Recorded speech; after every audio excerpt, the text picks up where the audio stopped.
श्रोता प्रेमियों, मैं राम सागर शास्त्री आप लोगों के समक्ष रखने जा रहा हूं एक प्रसंग, लक्ष्मी वृद्धि के उपाय।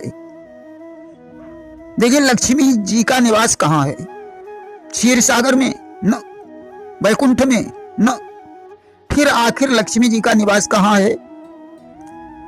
संस्कृत में एक पद्य में लक्ष्मी जी ने स्वयं कहा है कि पत्राभ्यागवदान मान शरण प्रक्षालनम भोजनम सत्सेवा पितरे वार्षण विधि सत्यम गवाम पालनम धान्यानामपि संग्रहो न कलह चित्तात्रिरूपा प्रिया दृष्टा प्रहरिवसामि कमला तस्मिन् गृहे निश्चला। लक्ष्मी जी ने स्वयं कहा है कि मेरा निवास 8 जगह है। नंबर 1, जहां मेहमान की आवभगत की जाती है, उनको भोजन कराया जाता है, मैं वहां निवास करती हूँ। नंबर 2, जहां निरंतर भाव से भगवान की पूजा और धर्म के कार्य किए जाते हैं, मैं उस जगह निवास करती हूँ।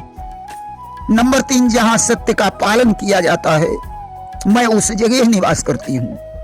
नंबर 4, जहां गलत कार्य नहीं होते हैं, मैं उस जगह निवास करती हूँ। नंबर 5, जहां गायों की रक्षा की जाती है, मैं उस जगह निवास करती हूँ।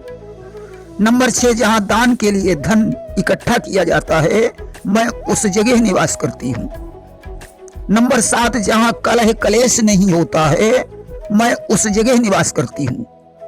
नंबर 8, जहां पत्नी संतोषी और पति विनयी होता है, मैं उस जगह पर हमेशा निश्चल रहती हूँ।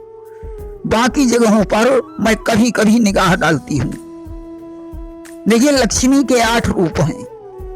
आद्य लक्ष्मी, विद्या लक्ष्मी, सौभाग्य लक्ष्मी, अमृत लक्ष्मी, काम लक्ष्मी, सत्य लक्ष्मी, भोग लक्ष्मी और योग लक्ष्मी। और 8 ही जगह लक्ष्मी जी का निवास है। इसीलिए गोस्वामी तुलसीदास जी ने लिखा है कि जहां सुमति तहां संपत्ति नाना और जहां कुमति तहां विपत्ति निदाना। जहां लोग मिलजुल कर रहते हैं, पति पत्नी में झगड़ा नहीं होता है, वहां नाना प्रकार की संपत्ति आती है। जहां कलह कलेश होता है, वहां विपत्ति के अलावा सुख प्राप्त ही नहीं हो सकता है। देखिए, दीपावली को महालक्ष्मी के पूजन में चौकी पर बाईं तरफ गणेश, दाहिनी तरफ लक्ष्मी जी को स्थापित कर उत्तर या पूर्व मुख होकर पूजा की जाती है। लक्ष्मी जी के पास केसर युक्त चंदन से किसी पात्र में अष्टदल कमल बनाकर द्रव्य लक्ष्मी को भी स्थापित कर दोनों की एक साथ पूजा होती है। लक्ष्मी जी को कमल पुष्प बहुत प्रिय हैं। रोली, कुमकुम, अक्षत पुष्प से अंग पूजन करते हैं।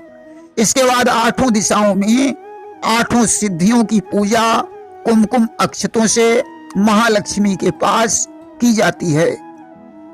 अणिमा, महिमा, गरिमा, लघिमा, प्राप्ति, प्राकाम्य, ईशित्व और वसित्व, ये 8 सिद्धियां हैं। इसके बाद पूर्वादि क्रम से 8 दिशाओं में कुमकुम अक्षत पुष्पों से महालक्ष्मी के पास अष्टलक्ष्मी की पूजा की जाती है। इसके बाद देहली, विनायक, लेखनी, सरस्वती, कुबेर तथा दीपकों का पूजन किया जाता है। तत्पश्चात आरती, पुष्पांजलि, क्षमा प्रार्थना, विसर्जन आदि होता है। देखिए, शंकराचार्य के पास श्री विद्या थी, जिसकी दीक्षा उन्हें गोविंदाचार्य से प्राप्त हुई थी। गोविंदाचार्य को परमाचार्य से दीक्षा मिली थी। परमाचार्य को दत्तात्रेय ने दीक्षा दी थी। एक बार की बात है, गुरुगृह में निवास करते समय शंकराचार्य एक दिन भिक्षा के लिए एक गृहस्थ ब्राह्मण के द्वार पर पहुंचे। ब्राह्मण गरीब था, वह एक मुट्ठी चावल भी नहीं दे सकता था। उसी समय ब्राह्मण की पत्नी आ गई। उसने शंकराचार्य को एक आंवले का फल प्रदान करते हुए अपनी निर्धनता का वर्णन किया। शंकराचार्य ने द्रवित होकर वहीं महालक्ष्मी की स्तुति प्रारंभ की। लक्ष्मी जी प्रकट हो गईं। उन्होंने कहा, बेटा, इस निर्धन परिवार ने पूर्व जन्म में कुछ पुण्य नहीं किया जो मैं इन्हें धन देती।